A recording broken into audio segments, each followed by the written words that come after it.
Job Hunt शुरू हुआ मेरा। सेल्फ कॉन्फिडेंस का मुझे मतलब छोड़ो, मुझे ये वर्ड कुछ होता है मुझे वो भी नहीं पता था। कंप्यूटर जो मैंने कभी देखा ही नहीं, उस पर मुझे बिठा के मुझे बोला कि ये कमांड प्रॉम्प्ट कैसे ओपन करते हैं। अब मैं खड़ी हूँ and I literally stood like this. एक इंटरव्यू देने गई मैं।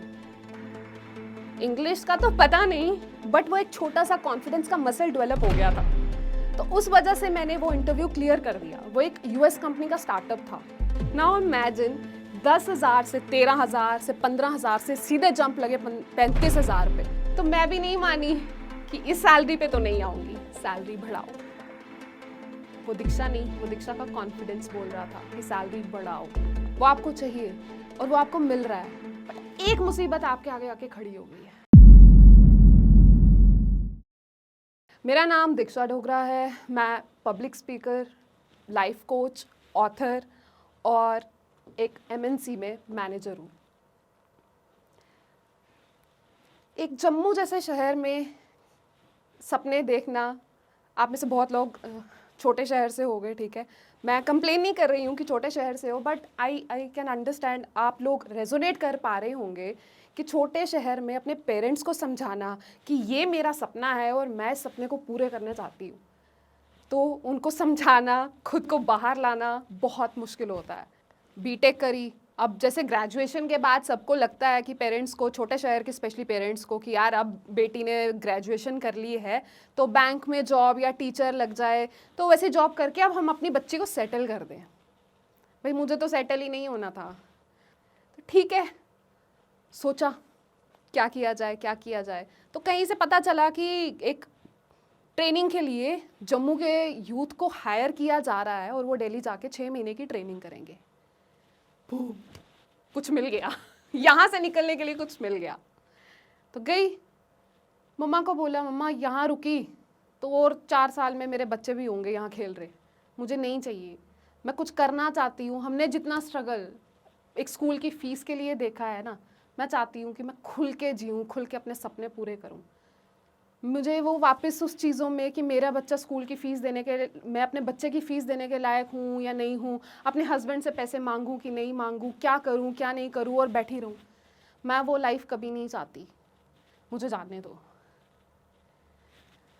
जाने दिया, बट इस उम्मीद के साथ कि कुछ करो, अगर जा रही हो तो फिर कुछ करके ही आना। निकली आईएएस ऑफिसर का सपना लेके, अब तो पूरा करके ही आऊँगी। दिल्ली आई कल्चरल डिफरेंस देखा कि यार लोग ओपनली बात कर रहे हैं, ओपनली लड़का लड़की बात कर रहे हैं, घूम रहे हैं, कुछ चीज़ें कर रहे हैं, ठीक है। तो वो ये लगा कि यार ये यहाँ पे इतना कुछ कर रहे हैं, मुझे अगर किसी से आप वहाँ पे बात करने के लिए कह दोगे, चाहे लड़की से ही कहोगे, मुझसे तो वो भी नहीं होगा। वो इंसान कैसे आगे बढ़ा। जॉब हंट शुरू हुआ मेरा। सेल्फ कॉन्फिडेंस का मुझे मतलब छोड़ो, मुझे ये वर्ड कुछ होता है मुझे वो भी नहीं पता था। अब उसमें सर ने मुझे पूछा कि आप 5 सालों में, अगले 5 सालों में खुद को कहाँ देखना चाहोगी, where you want to see yourself 5 years down the line. मुझे लगा इसने क्या ही पूछा है, मुझे तो समझ ही नहीं आया। डाउन द लाइन क्या बोल रही है, कुछ समझ नहीं आया। अब मैं खड़ी हूँ and I literally stood like this. उसे लगा कि आंसर नहीं आ रहा है, अब उसे कैसे बताऊं कि क्वेश्चन ही समझ नहीं आया है। गई, बैठ गई। जो सब थोड़ा इंटरव्यू देने का एक था कि यार दे लूँगी, वो होप भी मेरा निकल गया कि ये मैं तो यहाँ पे आंसर नहीं कर पा रही हूँ, इंटरव्यू में इंटरव्यूअर के सामने मैं क्या बोलूँगी। बट मेरी फ्रेंड थी जो मुझे कुछ दिन बाद ले गई एक इंटरव्यू पे। It was for a BPO, एक इंटरव्यू के लिए हम गए। अब वहाँ पे जब एंटर किया तो ठीक है, इतना बड़ा भी नहीं बट अच्छा ऑफिस था। एंटर करते पाँव टांगे तो कांप रही थी, ठीक है, बट लगा कि नहीं नहीं कुछ करना है, कुछ करना है, कुछ करना है, निकलो। गई आगे, ठीक है। मेरी फ्रेंड का एक राउंड हुआ, जैसे ही बाहर आई तो हम करते हैं ना वाइवा में, जैसे बाहर निकलता है, यार क्या पूछा बताओ मुझे। मैंने मुझे यार क्या पूछा मुझे भी बता दे, मुझे तो कुछ समझ नहीं आ रहा है। कहती बस ये पूछा पेरेंट्स क्या करते हैं, क्या करने आए हो। मैंने कहा अच्छा ये पूछा, ठीक है। अब मैं अंदर गई, अब उन सर ने मुझे कहा बेटा कंप्यूटर पे बैठो। कंप्यूटर जो मैंने कभी देखा ही नहीं, उस पर मुझे बिठा के मुझे बोला कि ये कमांड प्रॉम्प्ट कैसे ऑन ओपन करते हैं। भाई ये तो उसने बताया ही नहीं था कि ये भी कुछ पूछेंगे। अंदर से जैसे जो थोड़ी हिम्मत थी ना, वो तो पता नहीं कहाँ ही निकल गई। मैं कह रही थी मुझे इस कमरे से कोई निकाल दो, मुझे नौकरी ही नहीं करनी है। तो हमें इंटरव्यू देते देते रात के 12 बज गए थे और हमारे घर वाले परेशान, और जहाँ हम रह रहे थे वो लोग भी परेशान कि लड़कियाँ आई हैं, पहली बार घर से बाहर आई हैं और हफ्ते बाद कहीं इंटरव्यू देने चल गई हैं, जिनका रात को 12 बजे तक दिल्ली वाली जगह में कोई पता नहीं, और थे भी कहाँ, नोएडा में, जिसकी हॉरर मूवी आपने कितनी बार न्यूज़ में सुनी है। वो फ़ोन पे बात कर रही है, पापा मैं लेट हो गई क्योंकि मैं इंटरव्यू दे रही थी, और पापा मैं सिलेक्ट हो गई, मेरी 12,000 सैलरी लग गई। अब भाई वो तो बता रही थी, मैं क्या बोलूँ घर पे कि मेरा तो कुछ भी नहीं हुआ और मैं 12 बजे तक थी कहाँ। क्या बोलूँ मम्मा, कॉन्फिडेंस नहीं था, पूछा क्या समझ नहीं आया, आंसर क्या दूँ पता नहीं चला, टांगें काँप रही थी और निकाल दिया। कैसे बोलूँ। जैसे तैसे 1-2 इंटरव्यू के बाद एक जॉब मिली, टेलीकॉलर की जॉब मिली 10,000 सैलरी पे। अब जॉब तो मेरी लग गई, तो वो खुशी आप समझ सकते हो कि पहली जॉब, सैलरी मिलेगी, पैसे मिलेंगे, वो एक्साइटमेंट। अब घर गई, सुबह क्या पहनना है, कितने बजे उठना है, लेट ना हो जाऊं, टाइम पे पहुंचना है, कैसी दिखूंगी, कैसे क्या बात करूंगी, कितने लोग होंगे, मिलेंगे। अब हमें तो लगा था जैसे जम्मू में लोग होते हैं वैसे ही मिलेंगे। मैं भी गई तैयार होकर, अच्छे से बनकर अपनी फ्रेंड के साथ। आज मैं जॉब पे जा रही हूँ, आज दीक्षा डोगरा जॉब पे जा रही है, डे 1 है। गई, जैसे ही मैंने ऑफिस का डोर ओपन किया, सबसे पहले तो मेरी साथ वाली फ्रेंड को ऊपर वाले फ्लोर पे भेज दिया और मुझे नीचे वाले फ्लोर पे रख दिया। पहले तो मेरी वहीं पे मैं बिल्कुल डर गई कि यार मुझे इससे क्यों अलग कर दिया। अब मैं यहाँ करूँगी क्या बैठ के। गई अंदर, जैसे ही मैंने ऑफिस से क्रॉस किया और अपने फ्लोर पे गई, अपने फ्लोर पे जाकर मैं एंटर कर ही रही थी, वहाँ पे टेलीकॉलर्स कैसे बात कर रहे होते हैं, आपको जॉब पे आना है। एंड आई वॉज लाइक यार ये सब इंग्लिश में, और वो भी इतनी फ्लुएंटली बात कर रही है, मैं कैसे करूँगी, मैं यहाँ बैठूँगी कैसे, क्या ही होगा, ओ माय गॉड क्या हो गया ये। अब जैसे जैसे छुपके एक सीट मुझे मिली, मैं वहाँ पे मुंह नीचे करके थोड़ी देर तो बैठ गई, ठीक है। फिर एक हेल्पर आए, उन्होंने मेरे को सिस्टम वगैरह सब ऑन करके दिया, ठीक है। सिस्टम ऑन करके सबसे पहले तो मैंने फेसबुक ऑन किया। फेसबुक बहुत ज़्यादा ट्रेंड में था तब, इंस्टाग्राम इतना था नहीं। फेसबुक ऑन करके सबसे पहला मैसेज तो ऊपर बैठी हुई दोस्त को गया, भाई नीचे आ जा प्लीज़ नीचे आ जा, मुझे कुछ समझ नहीं आ रहा, मुझे तो बात करनी भी नहीं आएगी, प्लीज़ नीचे आ जा। ठीक है, वो तो नीचे नहीं आई, मैं कैसे तैसे करके ऊपर चली गई रोते जैसे होके, भाई मैं, तू जहाँ जाएगी मैं वहीं बैठूंगी, मुझे नहीं पता। बट ठीक है, जैसे तैसे मैनेज करके मैं उसके साथ बैठी और उसके पीछे पीछे पीछे पीछे वो होता है ना, एक सहारा लेके निकलती गई। अच्छा ये बात करी, ऐसे बात करना, 1 कॉल कर ली, 2 कॉल कर ली, हो गया। तो हाँ भाई मेरा काम हो गया, चल रहा था, मेरा 1 महीना निकल गया, मुझे 10,000 रुपये मिले ना। मैं तो जैसे दुनिया की सबसे खुशनसीब इंसान थी उस टाइम पे। ठीक है यार, जॉब मिली, सैलरी मिली, दूसरा महीना आया। अब पीछे पीछे जाके टाइम पास तो हो रहा था, ठीक है। But all of a sudden partners जो उस कंपनी के ओनर्स थे, उनमें प्रॉब्लम होना शुरू हो गई और कंपनी किसी और ने टेक ओवर कर ली और हम सबको फायर कर दिया गया। अब जॉब छूट गई, खाना पीना, लोन, रिस्पॉन्सिबिलिटीज़ कैसे चलेंगी। 10,000 में इतना कुछ हो नहीं सकता, बट आई वॉज मैनेजिंग। और वो 10,000 लाइक 10 लाख थे, बट वो भी गए। अब सोचो यार अब क्या करूँगी। अब मुश्किल से तो कंफर्ट जोन मिला था, जॉब मिली थी, घर में कुछ बताने को मिला था, वो भी चला गया। अब करूँ तो करूँ क्या। फिर वापस से वही दौड़ शुरू हो गई, जॉब कैसे मिलेगी, क्या होगा, मिलेगी कि नहीं मिलेगी, कॉन्फिडेंस, इंटरव्यू का डर। आप वो डर समझ सकते हो कॉलेज स्टूडेंट के लिए, जिसने कभी कॉन्फिडेंस जैसी चीज़ नहीं सुनी होगी, जिसे पैसे का कुछ नहीं पता, फाइनेंशियली कोई इतनी प्रॉब्लम्स देखी हुई हैं, उसके लिए एक MNC में जाकर, एक कंपनी में जाकर बैठ के, इंटरव्यूअर के आगे बैठ के खुद के आंसर्स देना, वो कैसे होगा, कैसे वो मुझे समझेगा कि मुझ में टैलेंट है, बस मुझसे बोला नहीं जा रहा है, कैसे बताऊँ। छोटी कंपनी में फिर से ट्राई किया फ्रेंड के रेफरेंस से, और फिर एक कंपनी में जॉब करी एज अ HR। 13,000 सैलरी थी विदाउट टारगेट। 1 महीना जॉब किया। प्रीवियस कंपनी के मैनेजर वहाँ थे जिन्होंने मेरी जॉब लगाई थी, उनके पीछे पीछे फिर से मेरा कंफर्ट जोन एक बन गया। आई वॉज हैप्पी कि यार जो भी होगा ये सर संभाल लेंगे, इनको पता है कि मैं काम कर लेती हूँ, बट मैं ज़्यादा एक्सप्रेस नहीं कर पाती, बोल नहीं पाती, क्योंकि वो कॉन्फिडेंस नहीं है, कहाँ से लेके आऊँ। बट ठीक है, जैसे तैसे पीछे निकल रही थी, वो गाड़ी चल रही थी मेरी आगे। तो फिर दूसरे महीने इंटरनल इश्यूज़ एम्प्लॉयज़ के और ओनर्स के शुरू हो गए। पैसे नहीं मिल रहे, सैलरी नहीं मिल रही, उनके बोनस नहीं मिल रहे, इंसेंटिव्स, बहुत इश्यूज होना शुरू हो गए। 2 दिन, 3 दिन, 4 दिन, 5वें दिन पता चला कि यार हम सबको ही निकाल दिया है। नाउ इमेजिन, एक जॉब से निकली, दूसरे में पहुंच के कंफर्ट लेवल बना था, एक सहारा मिला था, जॉब करना शुरू की, और आपको वो बता रहे हैं, जैसे ही आप कंफर्टेबल हुए और बोल रहे हैं कि आप जाओ। बस वो कैसे सोचते सोचते रोना धोना कि क्यों। ये क्वेश्चन भगवान से मेरा हमेशा रहा है कि वाई मी, मैं ही क्यों। भाई गरीबी मुझे दिखा दी, रोना मुझे दिखा दिया, ताने मुझे सुना दिए, हर चीज़ मैं ही क्यों, मेरा कसूर क्या है। I just want to make my parents proud. बाहर आई, कुछ सपने लेकर आई, बट इन सब में मैं अपने सपने क्या पूरे करूं जहां मैं खुद को नहीं पाल पा रही हूँ।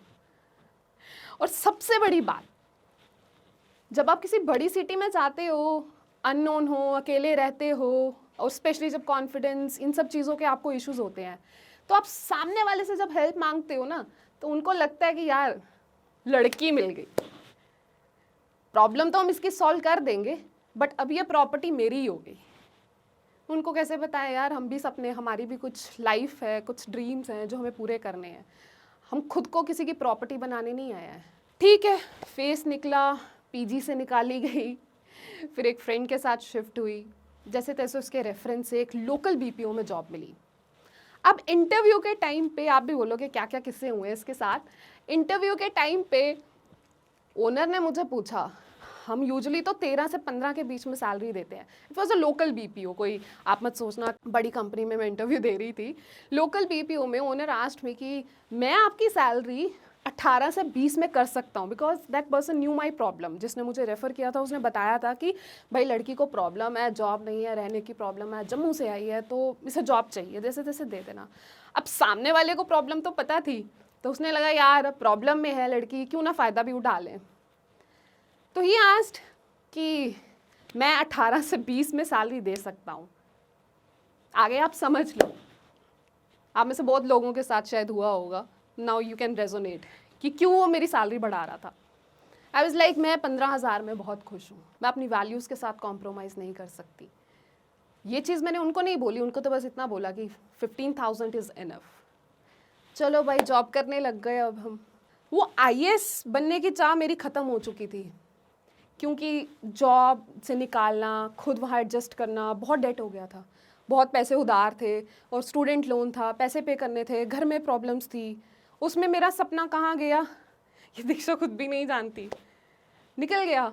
बट ठीक है, फिर लगा कोई बात नहीं, बट जॉब तो करूँगी। सपना गया, कोई बात नहीं, उम्मीद है कुछ तो करूँगी। बस ये यकीन पता नहीं कहाँ से खुद में आया कि मेरी लाइफ है, मेरी रिस्पॉन्सिबिलिटी है। इस एक छोटी सी लाइन ने मुझे अलग लेवल का कॉन्फिडेंस दे दिया कि मैं आईएएस ऑफिसर नहीं, बट कुछ अच्छा तो करूँगी। ड्रीम था, पेरेंट्स को प्राउड करूँगी। ठीक है, जैसे तैसे जॉब ढूंढी, रेफरेंस से एक अच्छी कंपनी में जॉब का इंटरव्यू देने गई मैं। इंग्लिश का तो पता नहीं, बट वो एक छोटा सा कॉन्फिडेंस का मसल डेवलप हो गया था, तो उस वजह से मैंने वो इंटरव्यू क्लियर कर दिया। वो एक यूएस कंपनी का स्टार्टअप था, and I spoke in English, that too very well, confidence की वजह से। इंटरव्यू पास किया, 3-4 राउंड्स थे, क्लियर किए, एंड सैलरी 35,000। नाउ इमेजिन 10,000 से 13,000 से 15,000 से सीधे जंप लगे 35,000 पे, तो आपके लिए तो वो 35 लाख होंगे। भाई मेरे लिए तो थे। मेरे को तो लगा मेरा लोन, मेरी ड्रेसेस, मेरे पीजी का रेंट, सब कुछ आ गया, लाइफ सॉर्टेड है, अब कुछ और चाहिए ही नहीं है।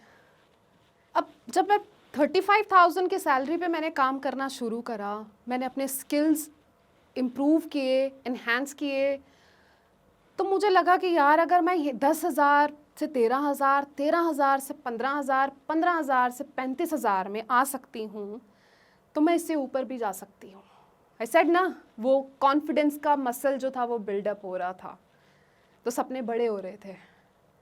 तो लगा कि यार अगर मैं एक स्टार्टअप में बैठ सकती हूँ तो मैं ऑब्वियसली एक एमएनसी में भी बैठ सकती हूँ। जैसे जैसे देख देख के एक जॉब का इंटरव्यू का पता चला एमएनसी में एज अ सॉफ्टवेयर टेस्टर। ठीक है, गई इंटरव्यू देने, जैसे ही एंटर किया तो मेरे लिए तो वो शायद महल था, एमएनसी तो बात की बात है। एक छोटे से स्टार्टअप से एक आप जब इतनी बड़ी कंपनी में इंटरव्यू देने आओ तो डर तो लगता ही है ऑब्वियसली। एमएनसी लेवल पे जब आप इंटरव्यू देने आओ, जहाँ आपको पता है कि सामने कितने एक्सपीरियंस्ड लोग बैठे होंगे, तो आप डरोगे ही। डर मुझे भी था, बट कॉन्फिडेंस का मसल मेरा था जो डेवलप हो रहा था। तो गई इंटरव्यू देने। इंटरव्यू के लिए जब मैं बैठी, टांगें तो कांप रही थी, बट दीक्षा ने एक टांग के ऊपर रखी दूसरी टांग और बोलना शुरू कर दिया। इंटरव्यू दिया, क्वेश्चंस पूछे उन्होंने, कुछ टेक्निकल क्वेश्चंस पूछे, कुछ फैमिली बैकग्राउंड पूछा। टांगे जो क्रॉस की थी, कांपती कांपती आंसर तो मैंने दिया। मैंने टेबल पकड़ा हुआ था कि मैं कहीं से उसको कांपती हुई ना दिखूं, कि उसे ये ना लगे कि लड़की नर्वस हो रही है। तो उस टेबल पकड़ने से मेरी थोड़ी जो हड़बड़ाहट थी वो बैलेंस हो रही थी। तो एक सहारा लेके मैं बोलती गई कि मुझे था कि यार करना ही करना है, नो मैटर व्हाट। तो ठीक है, इंटरव्यू के राउंड्स क्लियर किए, इंटरव्यू दिया। जब मैं इंटरव्यू देकर आई, कुछ दिन बाद मुझे एचआर की कॉल आई कि मैम, मैं इस कंपनी से बोल रहा हूँ और आपने जो इंटरव्यू दिया था, आप सेलेक्ट हो गए हो। मैम, आपका इंटरव्यू जो था वो नॉर्मल जॉब के लिए था, बट हमारी रिक्वायरमेंट कुछ अच्छी अपॉर्चुनिटी के लिए है, कुछ अच्छी डेजिग्नेशन के लिए है, तो हम आपको वहाँ प्लेस कर रहे हैं। बट पैकेज उसने मुझे वही बताया जो एक नॉर्मल जॉब वाला था। तो मुझे एक मिनट के लिए लगा कि अगर इसने मुझे इस छोटी प्रोफाइल से निकाल के इस प्रोफाइल में रखा है तो इसने मेरे में कोई बात ज़रूर देखी होगी। तो मैं भी नहीं मानी कि इस सैलरी पे तो नहीं आऊँगी, सैलरी बढ़ाओ। वो दीक्षा नहीं, वो दीक्षा का कॉन्फिडेंस बोल रहा था कि सैलरी बढ़ाओ, क्योंकि मुझे अपनी वैल्यू पता थी, क्योंकि मैंने अपनी वैल्यू अपने वर्स्ट एक्सपीरियंसेस के साथ समझी और मैंने अपनी सैलरी डबल से भी ऊपर करी। अब ज्वाइन करके लगा अब फाइनली मैं सेटल हो रही हूँ। जैसे ही मैंने ये सोचा, वैसे ही मेरे सुपरवाइज़र को लगा कि यार लड़की है, अब काम तो इसको आता नहीं है, इसको थोड़ा थोड़ा तो हेल्प चाहिए है। तो वो बार बार मुझे मीटिंग्स के लिए बुला लेते थे कि अच्छा आ जाओ यहाँ पे, बताओ क्या किया, कैसे किया, क्या अच्छा क्लाइंट को क्या जवाब दिया, कैसे बोला। तो बार बार कुछ ना कुछ बहाना लेके फिर आके अच्छा अब छोड़ना है, कैसे जाओगे, कैसे क्या करोगे, क्योंकि नए थे, नए नए जब जॉब लगती है तो आपकी ऑब्वियसली कैब वगैरह इतनी जल्दी अरेंज नहीं होती है। तो अब मुझे लगा यार ये क्या हो रहा है। एक दो दिन तो मुझे समझ नहीं आया, बट उसके बाद मुझे थोड़ा थोड़ा लगा कि कुछ तो गड़बड़ है। तो मैसेज करना, अगर मैं क्लाइंट फ्लोर पे बैठी हूँ वहाँ पे मैसेज करना, कहाँ थे इतनी देर, कहाँ थे, ऑनलाइन क्यों नहीं थे, क्या कर रहे हो, एक एक मिनट की खबर। कॉल करना, अगर नहीं उठाऊँ तो ऐसे दहाड़े मारना जैसे पता नहीं कौन हूँ मैं, वैसे करके मुझे कि फ़ोन नहीं उठाया, कब से कॉल कर रहा हूँ, ये है वो है। तो मुझे लगा यार ये अचानक से हो क्या रहा है मेरे साथ। मैं जहाँ से शुरू हुई थी मैं वापस आकर वहीं पर रुक गई हूँ। वो लूप कि मैं अब क्या करूँगी और मैं ही क्यों। भगवान को क्वेश्चन करने के साथ ब्लेम तो मैं पूरी दुनिया को करती थी। मतलब मेरे लिए दुनिया मीन्स कि जिन लोगों को मैं जानती थी सबको ब्लेम करती थी, खुद को छोड़ के सबको ब्लेम करती थी। खुद तो मैं जो मैं कर रही हूँ ठीक है। अब फिर से लगा कि यार जॉब चली गई तो क्या, क्योंकि सैलरी भी बहुत अच्छी थी। ऑब्वियसली एमएनसी में काम कौन नहीं करना चाहता है। वो एक रेपुटेशन, वो एक पोजीशन, वो एक एटमॉस्फेयर जो सबको चाहिए काम करने के लिए, वो कॉर्पोरेट वर्ल्ड वो आपको चाहिए और वो आपको मिल रहा है। बट एक मुसीबत आपके आगे आके खड़ी हो गई है। अब क्या करूं। कोई और होता तो शायद सोचता यार छोड़ो, बट दीक्षा थी जिसमें थोड़ा सा वो कॉन्फिडेंस का मसल डेवलप हो गया था। तो हिम्मत की, जैसे जैसे प्रॉब्लम से पीछा छुड़ाया, कंप्लेन करी, मैनेजर से बात करी, उनके मैनेजर से बात करी और प्रॉब्लम को सॉर्ट किया। फिर हुई दीक्षा की कॉर्पोरेट जर्नी स्टार्ट। वहाँ से मुझे लगा कि मेरी तरह यार कितनी ऐसी लड़कियाँ या कितने ऐसे लोग हैं जो अपने सपने लेके एक छोटे शहर से बड़े शहर में आते हैं, बट जॉब की वजह से, अपॉर्चुनिटीज़ की वजह से, चैलेंजेस की वजह से उनको लगता है कि हम कुछ नहीं कर सकते। दीक्षा को भी लगा था कि कुछ नहीं हो सकता, बट किया। जब आप खुद पे यकीन करोगे ना, प्रॉब्लम्स तो आएंगी, चैलेंजेस आएंगी, बट वो ओवरकम भी साथ होती जाएंगी। वो जब ओवरकम होंगी तो आप में जो आएगा दैट इज कॉन्फिडेंस। वो मसल डेवलप होना शुरू हो जाएगा, और वो एक ऐसा एक्सपीरियंस जहां आप अपना कॉन्फिडेंस दिखाओगे, वो आपके उस मसल को और स्ट्रॉन्ग करता जाएगा।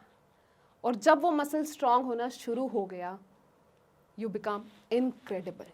आज अगर मैं लोगों की बात सुनकर रुक गई होती ना, तो आज मैं जोश टॉक में खड़ी होकर आप सबसे बात नहीं कर रही होती। मैं जम्मू में बैठ के रोटी बना के अपने बच्चों का वेट कर रही होती। सपने पूरे होंगे उस टाइम तो पता नहीं था, बट सपने बदल के बड़े होंगे ये ज़रूर पता था, और ये हुए। क्यों? कॉन्फिडेंस। तो जब मुझे ये चीज़ लगी, मुझे लगा कि यार बहुत लोग मेरे जैसे आते ही हैं, तो क्यों ना अपने सपने के साथ साथ उनको एक हाथ दूं जो मुझे चाहिए था, जो उस टाइम पे मैं ढूंढ रही थी कि कोई बस मुझे बता दे कि मैं क्या करूं, मैं कहाँ जाऊं, मैं कैसे संभालूं। वो मेरे पास नहीं था, बट मैं उन लोगों के लिए वो हाथ निकालना चाहती हूँ, वो हाथ उनको देना चाहती हूँ। तब मुझे लगा कि ये चीज़ मुझे करनी चाहिए, and I started doing it, and then and there I made my own venture, Reimage by Diksha, and I'm the owner of Reimage by Diksha, where I help people in letting them know that they have that incredible potential with which they can achieve anything in life, anything. हम अपनी life कभी भी redesign कर सकते हैं। जैसे एक movie का डायरेक्टर कट बोल बोल के मूवी अच्छी बनाता है, रीटेक्स लेता है, हम भी कर सकते हैं। बट उठो, वहाँ से यहाँ आने की करेज लेकर आओ। रोती मैं भी थी, परेशान मैं भी थी, प्रॉब्लम्स मुझे भी थी, बट हर रात रोकर एक सुबह एक नई उम्मीद के साथ मैं भी उठती थी। तुम भी उठो, वहाँ से यहाँ आओ, और देखो जब यहाँ आकर दुनिया देखोगे ना, तुम्हारे जैसे बहुत लोग मिलेंगे, उनको भी तुम्हारे जैसी हिम्मत चाहिए। वो हिम्मत देने के लायक बनो।